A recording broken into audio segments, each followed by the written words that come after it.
묵상하심으로 시작하도록 하겠습니다.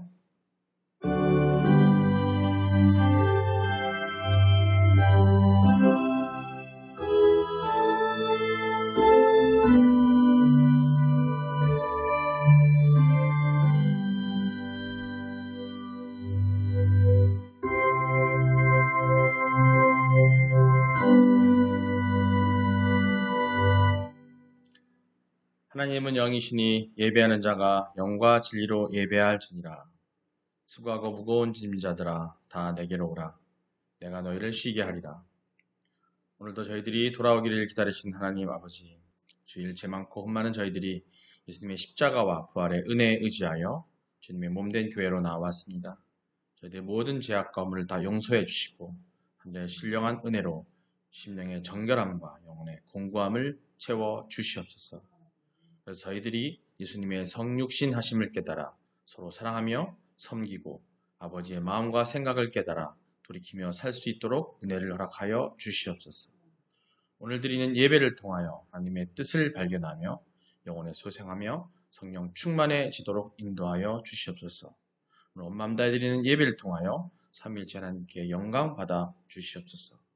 이 모든 기도를 저희의 구원자 되시는 예수님의 이름으로 기도드립니다. 아멘. 신앙 고백하시겠습니다.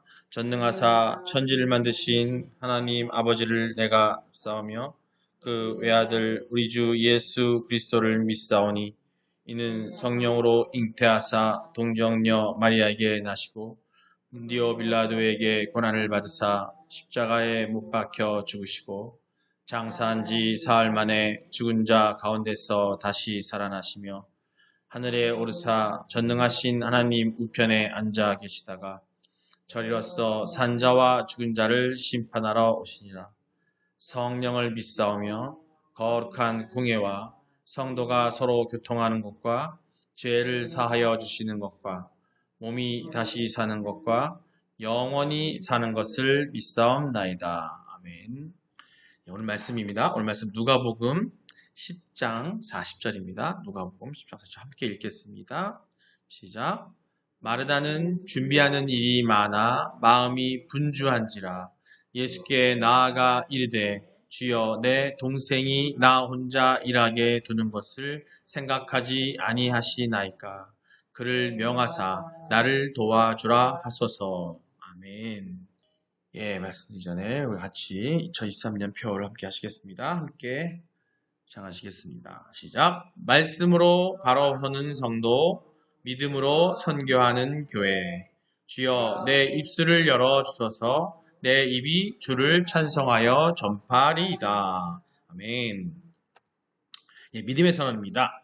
자, 제가 먼저 청하겠습니다. 시작. 나는 하나님이 세상을 창조하셨음을 믿습니다. 나는 하나님이 절대적 주권자임을 믿습니다. 나는 예수님이 우리의 구원자임을 믿습니다. 나는 이 땅에 성령의 인도하심으로 천국 삶을 살 것을 믿습니다.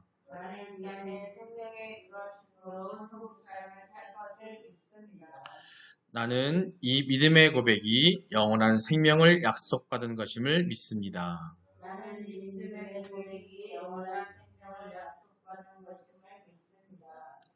아멘. 할렐루야. 여러분, 오늘 우리가 말씀을 나눌 텐데 지난 한 4주 동안 또 몇 달 동안 기본이죠. 기본. 우리가 영적인 생활의 기본으로 돌아가자는 마음으로 이렇게 우리가 말씀을 나누고 있습니다. 이번 주부터 한 또 4주 정도는 신앙생활의 균형이 중요합니다라는 제목으로 말씀을 드릴 텐데, 여태까지 우리가 조직신학이라고 하는데요.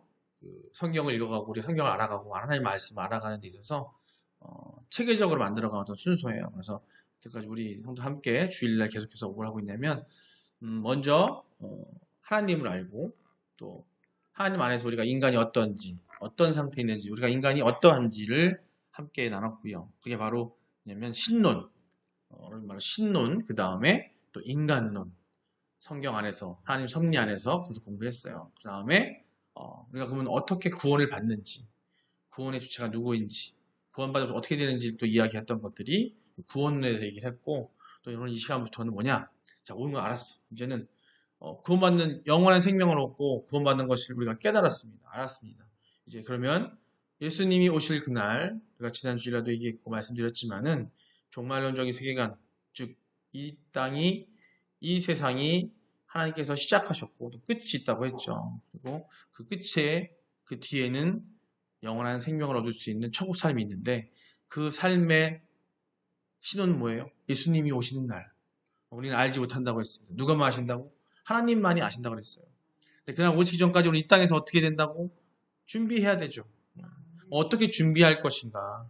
그러면 우리가 그 준비하는, 하나님을 믿고 예수 그리스도를 구주로 영접하고 성령님의 이끌림 받아 살아야 되는 우리가, 그 성도가 어떻게 살아야 되는지를 또 예화나 이야기를 통해서 한 4주 동안 말씀 나누려고 합니다. 그래서 오늘 그 메인 제목이 뭐냐면 신앙생활의 균형이 중요합니다. 자, 우리 크리스찬들은요, 하나님을 알고 하나님 안에서 살고 있는 사람들은요, 우리 뭐 노래 있죠? 그 싸인가요? 어떤 사람이 챔피언 하는 노래가 있는데, 챔피언을 노래해서, 챔피언이 뭐예요? 우승자가 되고 최고가 되는 건데, 우리들 삶 속에는 챔피언이 필요가 없어요. 앞서 나가고 1등이 되는 게 중요한 게 아니라는 겁니다. 그러니까 제일 중요한 건 뭐냐? 균형 있는 삶. 하나님 안에서 어떻게 균형 있는 삶을 살 것인가를 좀 이야기 나누고자 해요. 그래서 자, 오늘 소주제는 뭐냐면 나는 얼마나 치우쳐 있을까요? 나는 얼마나 치우쳐 있을까요? 즉 균형이 안 잡혔다는 얘기겠죠. 영어로 밸런스라고 하는데, 우리가 살면서 항상 균형이 안 잡혔다는 얘기는 치우쳤다는 얘기예요. 그죠? 어딘가에 치우쳐 있고, 또 하나는 또 한자 말로 어려운 말이 있죠. 과유불급이라는 말인데, 지나치면 안 좋다라고 하는 얘기예요. 지나치면. 그게 바로 치우쳤다는 얘기거든요. 그러면 그 지나치지 않고 치우치지 않고 균형 있는 삶을 살려면 어떻게 살 것인가를 오늘 얘기를 나누고자 합니다. 자, 오늘도 또 이거 예화를 중심으로 말씀드리려고 했으니까 이야기 하나 드릴게요. 오늘 신앙이 좋은 부부가 있었어요. 사람들이 보고 또 교회에서 볼 때 또 그 부부는 아내의 신앙은 아주 열정적입니다. 엄청나게 열심히 기도하고 열정적이에요. 가지고 있던 그런 신앙을 가진 그런 아내가 있는데, 그래서 너무 조용히, 남편에 대한 불만이 너무 많았어. 너무 조용해, 남편이. 그래서 아내가 남편에게 항상 하는 조언이 있었어요. 당신은 다 좋은데 기도를 너무 안 해요. 당신은 기도 생활이 너무 부족해. 기도 좀 열심히 해요. 근데 조용하고 겉으로 돌아다녀 보이지도 않고, 기도하는 모습도 안 보이고, 막 통성기도 할 줄도 모르고, 그냥 조용한 거야. 근데 이 조언에 대해서 남편도 항상, 그래, 내가 너무 기도가 부족한 것 같아. 스스로 그냥 기도가 부족하다고 이렇게 생각하고 있었어요. 그러던 어느 날 교회에서 그 신앙의 균형을 알아보는 어떤 테스트를 하게 됐습니다. 근데 의외의 결과가 나온 거예요. 남편은 말씀과 기도와 봉수가 모두 균형 잡힌 상태로 나왔고, 아내는 기도에만 치우쳐 있었던 거예요. 자, 이런 결과들이 종종 우리 주변에 보여집니다. 이 수레바퀴의 삶이니 또 여러 가지에서 말씀, 기도, 또 신앙생활에 있어서의 여러 가지 또 봉사, 여러 가지 성도로서의 살아가는 삶에 있어서 여러 가지 것들이 필요한데, 우리는 가끔 나 자신 스스로가 어딘가에 너무 치우쳐 있다라는 것을 잘 모르고 살 때가 너무 많다는 거예요. 그게 인간인 거죠. 오늘 이야기를 위해서 본 것처럼 우리들이 대부분 이 모습일 수 있다라는 거예요. 가끔 저도 저희 집사람한테 저도 모르게 기도 좀 해요, 막 이런 얘기 아마 하시는 분 있을 거예요. 넌 너무 기도를 안 해서 그래. 자녀에게, 아니면 같이 있는 성도들에게, 친구들에게, 이런 같이 신앙생활하는 사람들에게, 또 심지어는 이제 우리 목사님은 기도가 너무 부족한 것 같아, 막 이렇게 말씀하시잖아요. 그렇죠? 근데 그게 일단은 우리가 과연 나를 먼저 돌아보는 게 중요하지 않은 생각이 들고, 그 치침의 그 균형의 중심을 어디로 잡아갈 것인가는 한번 생각해 볼 여지가 있는 것 같습니다. 여기 한번 질문 한번 볼까요? 나는 얼마나 치우쳐 있을까? 자, 집에서 주도권을 잡고 있는 사람의 성향이 매우 강하면 그 가정은 어떻게 될까요? 또 과연 나 자신은 완벽한 균형을 갖춘 사람일까요?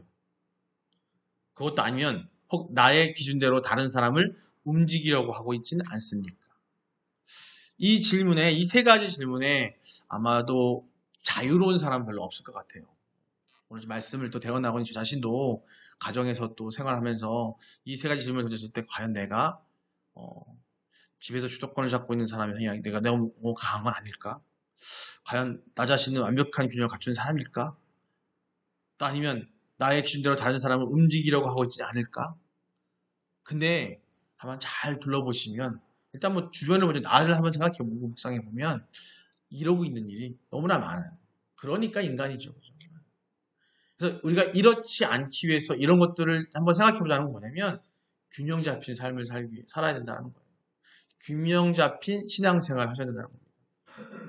여러분께서 말씀 생활, 또 기도 생활, 봉사 생활 그 세 가지 놓고 신앙생활 하게 되죠. 그죠? 말씀 생활, 하나님 말씀, 또 기도하고 또 봉사하는 생활, 봉사는 섬겨야 되고 하나님 섬기라고 하셨으니까 예수님도 이 땅에 뭐하러 오셨다고요?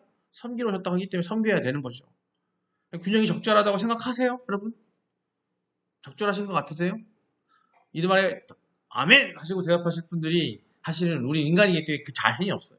그래서 항상 우리가 그거에 대해서 자꾸 기도하고 또 말씀 보고 또 봉사하는 가운데 그걸 갖고 다져나가는 거. 그게 우리가 필요한 거고 그때 누가 필요한 거예요? 성령님의 인도하심이 필요한 거예요. 성령님의 인도하심. 가정이나 교회에서 가장 잦은 싸움은 다 이 이유 때문입니다.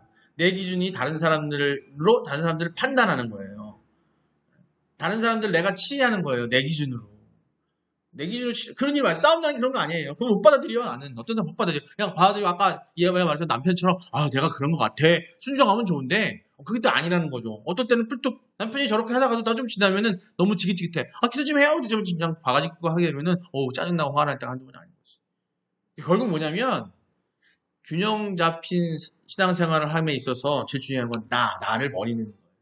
나를 먼저 내려놓고 하나님 말씀 안에서 말씀대로 균형 잡힌 삶을 살아야 되는데 그런 부분이 있을 때에 그렇게 살아갈 때에 그런 다툼도 없어야 된다는 거죠. 여러분이 가장 잘하는 게 뭘까요?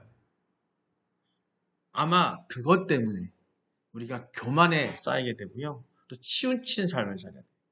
우리가 살면서 아무리 못난 인간이라 할지라도 우리는 또 우리가 말씀 생활, 기도 생활, 봉사 생활 중에서 어떤 하나를 한다면 다 잘하는 거지 않죠. 그래도 자신 있고 내가 집중하는 것이 있을 거라는 거죠. 그럼 내가 집중하면 되는데 그 집중하는 것에 대해서 그 기준을 가지고 다른 사람들을 보는 거예요. 내가 제일 잘하는 거예요. 근데 그게 바로 교만이 되고 그게 다른 사람을 또 치리하다 보면 다툼이 되는 거예요. 이 질문 한번 볼까요? 자, 내 기준으로 이래야 한다, 저래야 한다, 가르치려 한 적은 없습니까? 그죠? 내 기준으로. 근데 말씀 기준으로 가르친다고 말씀을 읽고 하는 뜻대로 내가 남들한테 얘기한다고 한다고 할 때는 아마 저는 이런 생각을 합니다. 그건 아니다. 말씀을 정말 읽었다고 한다면 다른 사람에게 이래라 저래라 하지 않아요. 왜? 내가 먼저 내가 말씀대로 산다고 치면은 누군가를 탓하거나 누군가를 치리하거나 누군가를 고치려 하거나 하지 않는다는 거예요. 왜? 내가 부족함을 느끼게 되거든요. 말씀 안에서. 근데 내가 누구한테 얘기를 해요? 하나님도 말씀하셔요. 남의 티를 뭐라 하지 말라고. 내 눈에 들보를 먼저 생각해라. 그리고 우리는 그럴 자격이 없다는 거죠. 우리 인간은. 근데 우리는 매 순간순간 자기도 모르게 나보다 부족해 보이는 사람에게 눈빛이 달라지고 그 사람을 찌푸려보게 되고 그 사람에게 가멸찬 눈을 보일 때가 많아요. 그걸 느끼는 순간. 근데 또 이 말씀을 드리니까 또 앉아 계신 분들 이런 생각 하십니다. 나는 안 그러고 나는 맨날 당하기만 하는 것 같아. 아니요. 여러분들은요. 누군가에게 혼나고 눈치 받고 누군가에게 치리 당하는 것만 생각하시죠. 근데 한번 생각해 보십시오. 맨날 그렇게 생각하는 것처럼 느껴지는 사람들 본인 또한 그렇게 하고 있다는 거죠. 하나님 말씀하십니다. 노하기를 더디하라고 하는데 노하는 순간 우리는 이 생활을 하고 있는 거예요. 노하는 순간. 노한다는 얘기는 나 혼자 화나서 노하는 것도 노하는 거지만 누군가 사람이 노하게 되잖아요. 예를 들어서 누군가가 그런 실수를 범한다 할지라도 내가 스스로 노했다면 그것 또한 내 기준으로 결정하고 남에게 탓하는 것밖에 안 될 수밖에 없다는 거예요. 오늘 본문 말씀입니다. 함께 읽겠습니다. 한번 보겠습니다. 시작. 마르다는 준비하는 일이 많아 마음이 분주한지라. 예수께 나아가 이르되 주여 내 동생이 나 혼자 일하게 두는 것을 생각하지 아니하게 하시나이까. 그를 명하사 나를 도와주라 하소서. 누가복음 10장 40절 말씀인데요. 자, 요 한 절만 가지고는 이게 무슨 내용인지 알 수가 없어. 그래서 요 본문을 성경 말씀을 전체 한번 같이 읽어보도록 하겠습니다. 자, 누가복음 10장 38절부터 읽겠습니다. 시작. 그들이 길 갈 때에 예수께서 한 마을에 들어가심에 마르다라 하는 이름의 한 여자가 자기 집으로 영접하더라. 그에게는 마리아라 하는 동생이 있어 주의 발치에 앉아 그의 말씀을 듣더니 마르다는 준비하는 일이 많아 마음이 분주한지라. 예수께 나아가 이르되 주여 내 동생이 나 혼자 일하게 두는 것을 생각하지 아니하시나이까. 그를 명하사 나를 도와주라 하소서. 41절입니다. 주께서 대답하여 이르시되 마르다야 마르다야 내가 많은 일로 염려하고 근심하나 몇 가지만 하든지 혹은 한 가지만이라도 족하니라. 마리아는 이 좋은 편을 택하였으니 빼앗기지 아니하리라 하시니라. 아멘. 예, 오늘 본 말씀 40절 말씀이었는데 그 말씀 전면을 보니까 마르다와 누구요? 마리아의 이야기인데요. 예수님이 오셨는데 예수님을 영접해 와서 예수님을 접하고 있는데 예수님 말씀을 듣고 있는데 마르다의 동생 마리아는 어디? 예수님의 텃밭 무릎 앞에 앉아서 말씀을 열심히 듣고 있는 거예요. 근데 마리아는 어떻게 해요? 예수님을 잘 섬겨야 되잖아. 그러니까 이것저것 일을 막 하고 있는 거죠. 하다 보니까 어떻게? 뿔딱 났어. 화가 난 거예요. 아니, 나는 이렇게 막 고생하고 이러고 있는데, 쟤는 왜 저기 앉아서 저러고 있느냐라는 마음이 오는 거죠. 근데 여기 42절에 말씀하십니다. 그래서 예수님한테 뭐라고 해요? 마르다가 준비하는 말을 하다가 예수님께 말하는 거죠. 주여, 내 동생이나 혼자 일하게 놔두는 것을 생각하지 아니하시나이까. 그를 명하사 나를 도와주라 하소서. 주께서 대답하여 이르시되 마르다야 마르다야 내가 많은 일로 염려하고 근심하나 몇 가지만 하든지 혹 한 가지만이라도 족하니라. 마리아는 이 좋은 편을 택하였으니 빼앗기지 아니하리라 하십니다. 우리는 누가 진리에 가깝게 중심 잡고 있느냐와 상관없이 목소리 큰 사람이 이기는 문화에 살고 있어요. 그렇죠? 그래도 많이 좀 변하긴 했어요. 세상 사는데 보면. 옛날에는 차 사고가 나고 모든 분쟁이 일어나면 목소리 크고 힘센 사람이 목소리 큰 사람이 이겼어요. 그죠? 그런 문화가 지금 사실은 목소리 크고 얘기하면 이겨요. 그래서 조금만 다투다가 부부 사이에서도 목소리 큰 사람이 이겨요. 목소리 크다 못해 이제는 막 하지 못할 짓도 하죠. 손찌검도 하고 싸우기도 하고 하는데 그러다 보니까 주장하는 사람이 중심이 돼서 모든 일이 좌지우지 됩니다. 교회에서도 그런 일이 비슷해요. 교회에서 다툼이나 언쟁이 발생하거나 또 어떤 우리 공동체 안에서 발생할 때에는 목소리 큰 사람들이 그 사람들에 의해서 좌지우지되기 쉽습니다. 하지만 신앙은 누가 주장하느냐에 따라 좌지우지되면 안 되는 중요한 일입니다. 오늘 말씀의 본문 내용 중에서 마르다가 주께 말씀드렸을 때 주님께서 결론 내려주시죠. 너무 알려하지 말아라. 하나만 열심히 해라. 어떻게 하나님께서 다 아신다. 그렇죠? 다 아신다니까요. 우리가 너무나 많은 걸 산다고 해서 하나님께서 아유 이쁘다 하는 게 아니라는 거죠. 우리가 주신 것들과 할 수 있는 것까지 손을 다하면 되는 거고 그것 가지고 하나님께 드리면 되는 거고요. 하나님을 위해서 그것을 내가 하면 되는 거예요. 다 아시거든요. 근데 우리는 내 것을 하고 있다가 다른 사람의 것들이 부족하면 내가 잘하는 것도 못할 수 있잖아요. 사람이 잘하는 걸 내가 못할 수도 있고요. 하나님께 섬기고 하나님께 예배드리고 하는 가운데 있을 때에 내가 부족한 게 있다면 또 다른 사람이 잘하는 게 있을 수 있고 내가 잘하는 게 내가 못하는 게 있을 수 있다는 거죠. 근데 우리는 내가 잘하는 것 가지고선 다른 사람에게 어떻게? 왜 그걸 안 못하냐고 얘기를 한다는 거죠. 못하는 거 생각 안 하는 거죠. 우리 모두는 각자의 경험이라는 작은 울타리 때문에 어쩔 수 없이 치우치는 사람들이 많습니다. 언젠가 제가 말씀을 나눌 때 그 세상적 세계관이라는 걸 말씀드렸을 거예요. 그 세계관이 되게 중요한 부분입니다. 세상적 세계관이 단호하고 아주 겹겹이 쌓여있는 사람들이 누구냐면 나이가 먹으면 먹을수록 또 세상 지식이 너무나 많고 경험이 많을수록 세상 것에 쌓여서 그것을 통해서 다른 사람들을 치리하거나 다른 사람들을 내가 결론 짓는 사람들이 너무나 많다는 거예요. 하지만 그 세상적인 경험과 그 세계관 속에서의 생각이 절대적이지도 않고요. 다른 사람이 절대적이지도 않습니다. 인간은 누구도 인간이 갖고 있는 그런 세계관은 절대적이지가 않습니다. 우리는 철저하게 성경적 원리에 따라 좁은 경험으로 치우친 나 자신의 중심을 바로잡기에 부단히 노력을 해야 돼요. 즉 기독교적인 세계관, 하나님이 주신 말씀 안에서 판단하는 그런 세계관을 갖고 사셔야 돼요. 세상을 보는 눈. 그렇기 때문에 그랬을 때에 분쟁도 없을 수 있어요. 지금요, 중동에서 아주 엄청난 일이 또 벌어졌죠. 그죠? 아마 뉴스 들어서 아실 겁니다. 근데 그 이유가 뭐냐면요. 다 이것 때문인 거예요. 하나님 안에서, 말씀 안에서 하나님을 아는 가운데 그런 세계관으로 그들이 살고 있었다고 한다면 그런 일이 벌어질 수가 없는 거예요. 또 하나 우리는 지난 우리 금요일날 말씀드렸던 것처럼 미래를 볼 수 있다고 했잖아요. 말씀드렸죠. 말씀 안에서 미래를 볼 수 있다고 했어요. 그 말씀에 나와 있잖아요. 전쟁이 있을 거라고. 이 종말에는 지금 우리가 종말에 살고 있어요. 세기 말에 살고 있어요. 예수님이 오시 살고 있다라는 거죠. 우리가 이 살고 있는 거. 자, 예수님이 오시고 예수님이 다시 오실 그때까지가 바로 세기 말이에요. 종말이 가까운 그 시대인 거예요. 지금 이 시간 우리가 살고 있는 거예요. 이때는 뭐가? 전쟁, 기근, 핍박, 모든 것들이 많이 성행한다고 얘기했어요.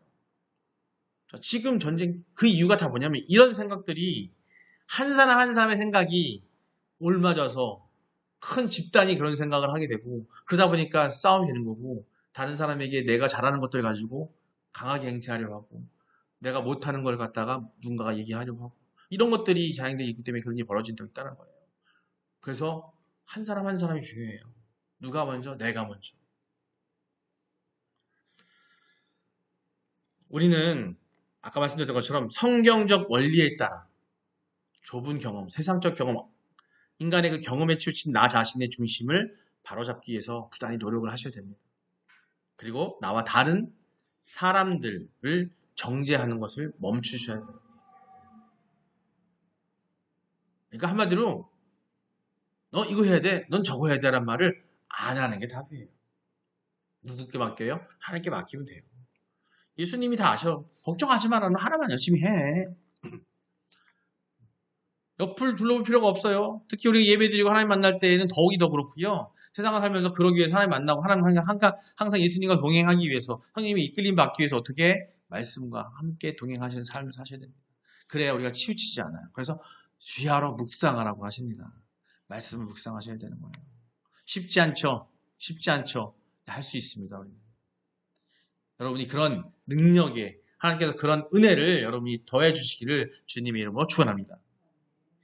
그래야 우리가 예수님 오는 그날까지 이 땅에서 정말 천국 삶을 살 수 있는 마음의 평안을 얻을 수 있는 그런 삶을 살 수 있는 거예요. 오늘 우리가 어떻게 균형적인 삶을 살 것인지에 대해서 많은 첫 번째 질문 가운데 말씀을 나누고 있습니다. 예, 첫 번째 시간인데 앞으로 한 4주 정도 더 그 이야기를 어떻게 즉 교회에서 삶 우리가 예배를 어떻게 하나님의 삶까지 교회에서 어떻게 삶을 살아야 할 것을 갖다가 얘기 나누도록 할 겁니다. 예, 요 마무리 짓도록 하겠습니다. 자, 누구도 진리에 자 읽어보겠습니다. 시작. 누구도 진리의 중심에 완벽히 선 사람은 없습니다. 우리 모두는 치우친 불완전한 존재입니다. 이것을 인정하는 것이 공동체의 시작입니다. 예. 누구도 진리의 중심에 선 사람은 없습니다. 왜? 인간은 완벽하지 않아요. 우리 모두는 치우쳐져 있습니다. 불완전한 존재. 치우쳐 있다 보니까 거기에서 교만이 나오는 거고요. 근데 참 재밌죠? 하나님처럼 완벽하시고 완전하신 분이 아님에도 우리는 하나의 달란트를 가지고서 그게 잘났다고 그걸 갖다가 외치고 있어요. 그러면 안 된다는 겁니다. 이것을 인정하는 것이 공동체의 즉 교회의 시작이고요. 하나님을 사랑하는 예수 그리스도를 사랑하는 성령님을 따라가는 우리 그리스도인들, 성도들이 만들어가는 공동체인 것입니다. 그 공동체의 시작이 어디예요? 부부, 가정, 또 교회, 직장, 우리 성도들이 있는 어느 곳이든 간에 그 모든 곳이 하나님께서 올바로 살기로 하는 만들어주신 공동체입니다. 단순히 교회만의 공동체가 아니고 모이게임스라고 했습니다. 모이는 곳이 그곳에 성도들이 있다면, 또 성도가 없다 하더라도 그래서 우리 전도함에 있을 때에 그곳에서 우리가 해야 될 건 뭐냐고요? 치우치지 않는 거예요. 그러기 위해서 뭘 따라가야 돼요? 말씀 따라 사셔야 됩니다. 말씀을 붙잡으셔야 됩니다. 그렇게 함으로써 우리가 치우치지 않을 수 있는 거예요. 예배 드리러 왔을 때 말씀 드릴 때만 반짝 문 받고 나가고 집에 가면은 당장 가자마자 집에서 차 안에서, 집에서, 차 안에서, 회사에서 직장 동료들과 아내와 자녀들과 이런 일을 내가 행하지 않나. 내가 치우쳐서 그들에게 뭔가를 가르치려고 하지 않나. 근데요, 이건 있습니다. 가르치려고 말을 전하려고 할 때 싸움이 안 나는 방법이 있어요. 말씀으로 하면 돼요. 막 화가 나. 내 아내가 뭐 문제가 있는 것 같아. 막 화가 나. 그러면요, 성경책을 읽으세요. 그거 생각하세요. 생각하시면 내 남편이, 아니면 직장 상사가 마음에 안 들어오는데, 아니면 내 직장인 동료가 뭔가 문제가 있는 것 같아. 내 자식이 문제가 있는 것 같아. 이걸 혼내줘야 어떡할까 할 때에 말씀을 보세요. 말씀을 보시면서 말씀을 보고 기도하세요. 그러면 답을 주세요. 그럼 거기서 오는 답을, 말씀을 가지고 그 대상에게 이야기하시잖아요. 그럼요, 안 싸우고 하나님의 역사가 일어납니다. 저는 개인적으로 그런 일을 많이 겪어요. 그래서 항상 내립니다. 내가 누군가에게 뭔가를 얘기할 때 말씀을 준비하자. 하나님 말씀을 받기를 원하자. 그러고 나서 한번 나를 눌러요. 그러고 나서 전하면 분명한 건 하나님 역사하세요. 내가 온전해지고요. 그 하려고 하던 대상에게 사랑을 전할 수 있는 그런 하나님의 역사가 일어납니다. 우리 성도분들도 그런 역사를 경험할 수 있도록 하나님께서 그런 은혜를 주시기를 주님으로 축원합니다. 이제는 우리 주 예수 그리스도의 넓으신 은혜와 하나님 아버지의 지극 무한하신 사랑하심과 성령님의 감동 감화하심이 오늘 이 예배에 참석하여 영적인 신앙생활을 통해 세상에 승리하고자 하는 모든 성도님들 머리 위에, 또 그들의 가정과 직장 위에, 이 나라와 이 세상 위에 지금으로부터 영원까지 함께 있을지어다. 아멘.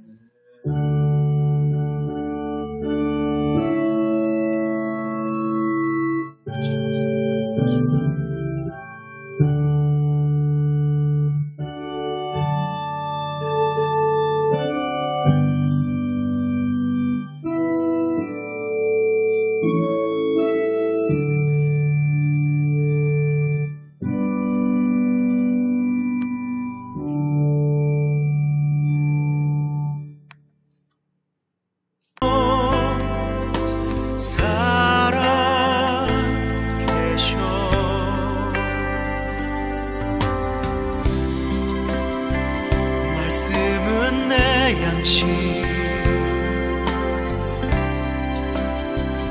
말씀은 내 양식,